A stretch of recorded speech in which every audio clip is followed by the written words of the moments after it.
Get ready to rock the dragon. It's the DragonBallZ Budokai review.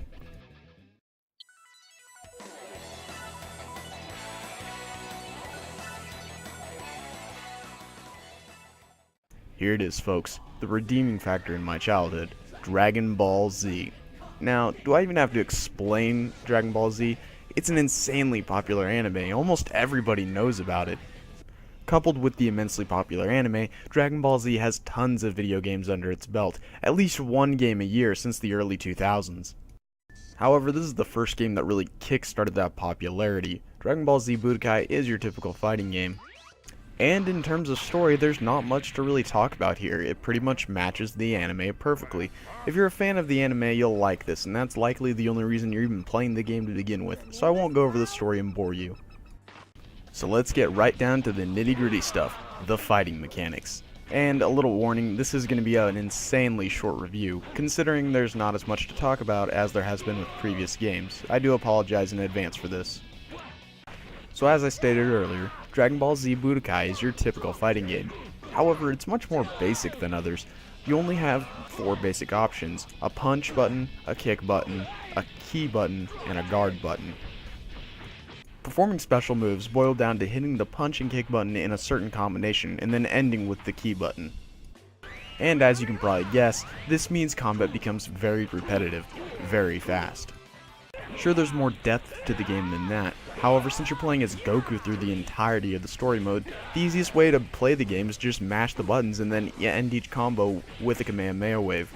Okay, maybe you don't play as Goku through the entirety of the game. There are 2 exceptions, once when you play as Piccolo, and once when you play as Ginyu. And at the end when you play as Gohan during the Cell Saga. This brings up another issue with the game. It only goes to the end of the Cell Saga, so you diehard DBZ fans will be sorely disappointed with the lack of content here, considering all the source material there is to work with. But back to the fighting mechanics. In addition to your regular punches and kicks, you also have throws, which can be used to get some good amount of damage in, but can be hard to pull off, because you have to be insanely close. There's also burst mode, which is triggered when both players use a powerful attack at the same time. I really don't know how this one works, and to my knowledge, it's just used for visual flair. You'll rarely see yourself using this in the story mode or in versus mode.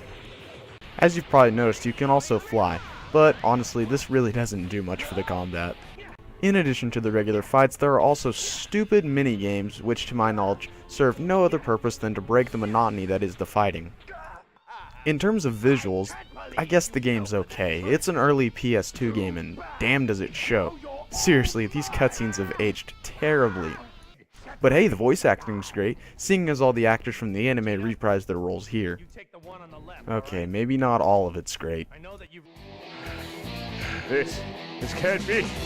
This is ridiculous. You're a child! And the music in this game is pretty kick-ass. I mean, seriously, just give a listen to some of this stuff.